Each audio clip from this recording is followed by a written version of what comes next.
नमस्कार दोस्तों, स्वागत है आपका हमारे official YouTube channel GS by Neeraj sir में। कैसे हैं आप सब? मैं उम्मीद करता हूं स्वस्थ होंगे, मस्त होंगे, अपनी तैयारी में व्यस्त होंगे। बेटा, आज स्वतंत्रता दिवस है। आप सभी को स्वतंत्रता दिवस की बहुत बहुत शुभकामनाएं। इस बार का जो स्वतंत्रता दिवस है, आप जानते हैं आज़ादी का अमृत महोत्सव मनाया जा रहा है। 75वें क्रम का स्वतंत्रता दिवस है। आप सभी को 75वें स्वतंत्रता दिवस की अनंत शुभकामनाएं।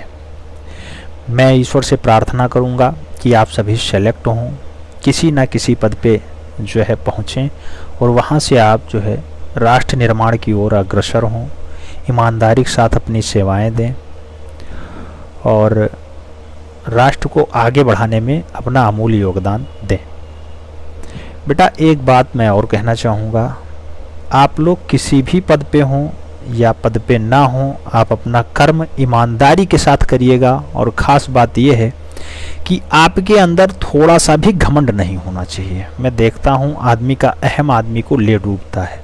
बहुत सारे लोग पद पे पहुँचने के बाद उसका दुरुपयोग करते हैं और लोगों को प्रताड़ित करते हैं, परेशान करते हैं। ऐसा नहीं होना चाहिए। समानता, भाईचारा बहुत बड़ा जो है मैसेज देता है, समाज को एकजुट रखने में अपना अमूल्य योगदान देता है। स्वतंत्र हम लोग हो गए हैं, लेकिन स्वाधीनता कैसे प्राप्त हुई आप सब जानते हैं। इतिहास के विद्यार्थी रहे होंगे या ना रहे होंगे, लेकिन इतनी कहानियाँ आप ज़रूर सुन रहे हैं कि हमारे कैसे वीर सपूतों ने, हमारे कैसे स्वतंत्रता संग्राम सेनानियों ने अंग्रेज़ों से लड़ करके तब ये स्वतंत्रता प्राप्त की थी। और स्वतंत्रता केवल कहने भर का शब्द नहीं है बेटा, बहुत मेहनत का शब्द है। बहुत बलिदान होने के बाद ये स्वतंत्रता प्राप्त हुई है। आप जानते हैं प्रयास बहुत बार हुए, लेकिन लास्ट मोहर तब लगी जब 1947 का वर्ष आया।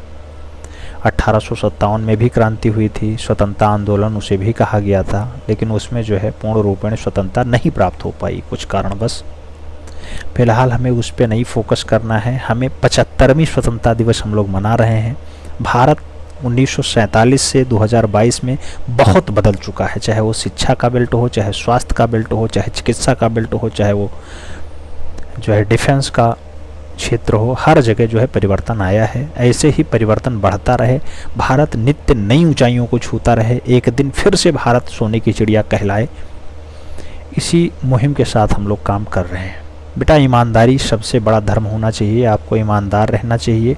दूसरी बात ये कि आप अपने वाणी पे जो है संतुलन रखें, सोच समझ के बोलें क्या बोलना है क्या नहीं बोलना है, क्योंकि आपके मुंह से निकल गई वाणी वो कभी वापस नहीं आ सकती। हो सकता है किसी दूसरे बंदे को बहुत ज़्यादा ठेस पहुंचा दे। तो वाणी पे संयम रखना चाहिए, सोच समझ के बोलना चाहिए। और मैं यही कहूँगा, ये स्वतंत्रता दिवस आपके जीवन में एक नया उमंग, नई ऊर्जा, नया जोश के साथ आपको एक नई ऊंचाई की तरफ ले चले। यही शुभकामनाएं हम देना चाहेंगे। आप सब बहुत जल्द एक सरकारी मास्टर बने, उत्तर प्रदेश को उत्थान की ओर ले चलें। शिक्षा के मामले में उत्तर प्रदेश को और ऊंचा कैसे बनाया जा सके, आप अपना योगदान 100% कैसे उत्तर प्रदेश के शिक्षा व्यवस्था पे दे सकते हैं, उसके लिए हम आप सभी को शुभकामनाएं देना चाहेंगे। बेटा, भर्तियां आएंगी जाएंगी, लेकिन आप अपना कर्म ईमानदारी के साथ करिएगा। अगर आप तैयारी अच्छे से करेंगे तो ये स्वतंत्रता दिवस निश्चित रूप से आपको खुशियों से भर देगा। अगला स्वतंत्रता दिवस तब आप मनाएंगे जब आप ये एम्बल के साथ अपने विद्यालय प्रांगण में होंगे और राष्ट्रगान बज रहा होगा, वहाँ पे आप सलोटी दे रहे होंगे।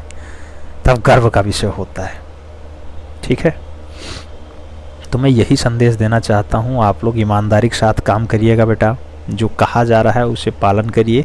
आप सब हमसे ज़्यादा समझदार हैं, आप सब हमसे ज़्यादा जो है उम्रदराज लोग हैं, और मैं मानता हूँ कि वाणी को आप लोग सोच समझ के बोलेंगे।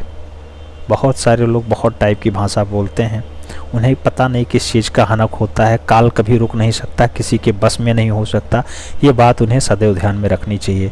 मैं इसीलिए बार बार वीडियो में बोलता रहता हूँ, बेटा, जो आपका जीवन का एक समय वापस निकल गया है वो कभी जीवन में वापस नहीं आएगा। जब आप पुनर्जन्म, हम लोग सनातनी हैं, पुनर्जन्म में विश्वास करते हैं, जब पुनर्जन्म लेंगे तभी वो सेकंड वापस ला सकते हैं, अन्यथा वापस आने का कोई चांस नहीं। तो समय को बहुत अच्छे से उपयोग करें बेटा। अभी भी स्वतंत्रता मिल गई है, लेकिन बहुत सारे लोग गुलामी की जो है जंजीरों में जकड़े हुए हैं। और चाहे वो अज्ञानता की गुलामी हो या फिर कुछ और। फिलहाल इस पे जो है ज़्यादा ज्ञान देने की ज़रूरत नहीं है, आप लोग समझदार हैं। मैं एक बार पुनः आप सभी को स्वतंत्रता दिवस की अनंत शुभकामनाएं देता हूं। 75वां स्वतंत्रता दिवस है बेटा, इस पे एक लेख आप ज़रूर लिखें। आप लोग विद्यार्थी हैं, शिक्षक बनने जा रहे हैं, एक लेख ज़रूर लिख लीजिएगा आज। अगर लेख नहीं लिख पाते हैं तो आप राष्ट्रपति जी का उद्बोधन होता है, 14 तारीख को शाम को होता है, राष्ट्रपति जी का उद्बोधन जरूर सुने। उसमें कुछ की पॉइंट्स आपको मिलेंगे, वो जरूर नोट डाउन कर लें बेटा।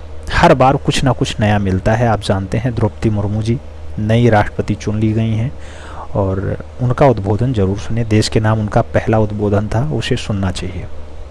आप सभी स्वतंत्र हैं, आप अपने मन से काम करें, किसी के दबाव ना आए बेटा। और तैयारी ईमानदारी के साथ करें, जो भी काम करें ईमानदारी के साथ करें। पूरा कर्म करेंगे, निश्चित रूप से फल अच्छा मिलेगा। आप सभी को पुनः एक बार स्वतंत्रता दिवस की ढेर सारी शुभकामनाएं। 2022 का स्वतंत्रता दिवस 2023 तक आपके जीवन में खुशियां भर दे, इसी के साथ मैं अपनी वाणी को विराम देना चाहूँगा। बहुत बहुत धन्यवाद। जय हिंद।